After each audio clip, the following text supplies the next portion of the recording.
তো আমরা আসছি আজকে মেট্রো রেল দেখার জন্য, ঠিক আছে? কারণ আপনার এই আন্দোলনের মধ্যে তো নাকি আমরা সরকার দলের পক্ষ থেকে শুনছিলাম যে এর নাকি ব্যাপক ক্ষয়ক্ষতি হয়েছে। তো ক্ষয়ক্ষতি হয়েছে আমরাও জানি, কিন্তু এর জন্য 300 কোটি টাকা বাজেট দেওয়া হয়েছিল, আর সময়ের কথা বলা হয়েছিল 1 বছর সময় লাগবে এটা ঠিক করতে। তো সেটাই দেখার জন্য আজকে আমরা আসছি।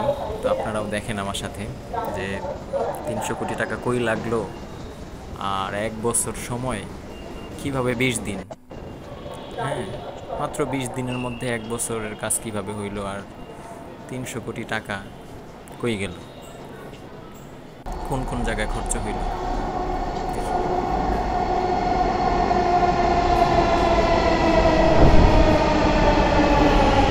দেখতেছেন মেট্রো ঠিকই চলতেছে, হ্যাঁ।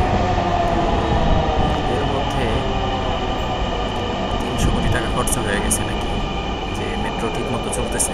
ঘটনাটা কি? হুম, নাকি মানুষের কোনো অসুবিধা হইতেছে, বা যাত্রা করতে কোনো সমস্যা হইতেছে কিনা, ত্রুটিগত কোনো আছে না, সমস্যা আছে নাকি? না, মানুষজন তো স্বাচ্ছন্দ্যেই চলাফেরা করতেছে। চলেন আমরা দেখি।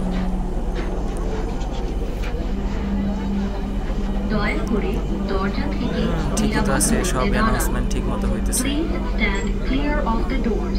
তাহলে 1 বছর সময় যেখানে লাগার কথা, তো সেটা কেমনে এত তাড়াতাড়ি ঠিক হয়ে গেলো বুঝলাম না। জার্নি শেষ করে ফেললাম, তারপরে কোনো সমস্যা নজরে পড়লো না। ঘটনাটা আসলে কি? হ্যাঁ, এই মেট্রো ঠিক করার জন্যে, স্টেশন ঠিক করার জন্যে 300 কোটি টাকা বরাদ্দর কথা বলা হয়েছিল, আর বলছিল 1 বছর সময় লাগবে। সেইখানে বর্তমান অন্তর্বর্তীকালীন সরকার 20 দিনের মাথায় এটা চালু করছে। আর পূর্ণ সংস্কারের জন্য যেই টাকা ধার্য করা হয়েছে তার পরিমাণ হচ্ছে মাত্র 30 কোটি টাকা। তো কোথায় 30 কোটি আর কোথায় 300 কোটি? হ্যাঁ, তো আমি বিষয়টা বুঝতেছি না যে আসলেই তারা সংস্কার করছে ঠিক মতো, নাকি ভাঙাচোরা জিনিস চালাইতেছে।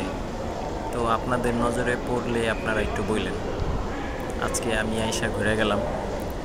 তো যারা এখনো জানেন না যে মেট্রো চালু হয়েছে, তারাও আসবেন, আইসা দেখবেন হুম, যে এই সরকার কি আসলেই ঠিকঠাকভাবে করতেছে নাকি, যাচাই করা যাবে। না, যাচাইয়ের বিষয় আছে তো। কারণ এই যে যাত্রীরা সবাই আসতেছে যার যার গন্তব্যে যাওয়ার জন্য, কারো কোনো ত্রুটি হইতেছে কিনা। কারণ এখনও আপনার ওই পূর্ববর্তী সরকারের কিছু মার্কেটিং এজেন্ডা আছে এখনও ময়দানে। তারা বলে যে কি হয়েছে কি ঘটছে এটা তোমরা পরে টের পাবা। তো ভাই, আমরা তো আসলেই টের পাইতেছি। কোথায় 300 কোটি টাকার বাজেট, আর কোথায় সেটা নাইমা 30 কোটি চলে আসলো, আর কোথায় এই জনগণের ভোগান্তি দিয়ে 1 বছর সময়ের কথা বলা হয়েছিল যে 1 বছর সময় লাগবে এটা পুনরায় সংস্কার করার জন্যে। সেইখানে মাত্র 20 দিনের মাথায় কিভাবে পসিবল, তাই না? হ্যাঁ, তো দেখা যাক।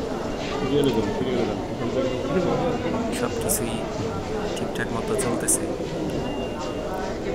তো আমি আইসা আজকে দেখে গেলাম, আমার কাছে তেমন কোনো মনে হয়নি। হ্যাঁ, মিরপুর 10-এর যে স্টেশনটা, সেই স্টেশনটা বন্ধ, সেটা চালু না।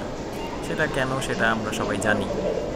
তো তারপরেও বলা হয়েছিল পুরা মেট্রোই বন্ধ থাকবে, পুরা মেট্রোই বন্ধ করেই দেওয়া হয়েছিল, যে এটা একদম অকেজো হয়ে গেছে, 300 কোটি টাকা লাগবে, আর 1 বছর সময় লাগবে এটা পুরোপুরি ঠিক করতে। তো সেইটা কীভাবে এখন পসিবল হইল, যাক, এটা আমি বুঝতেছি না। আমি আসছি দেখার জন্য, আপনারাও আসবেন। আইসা কোনো ত্রুটিগত সমস্যা বা আপনাদের নজরে কিছু থাকলে পড়লে সেটা জানাবেন। না, ভালো লাগলো না বিষয়টা।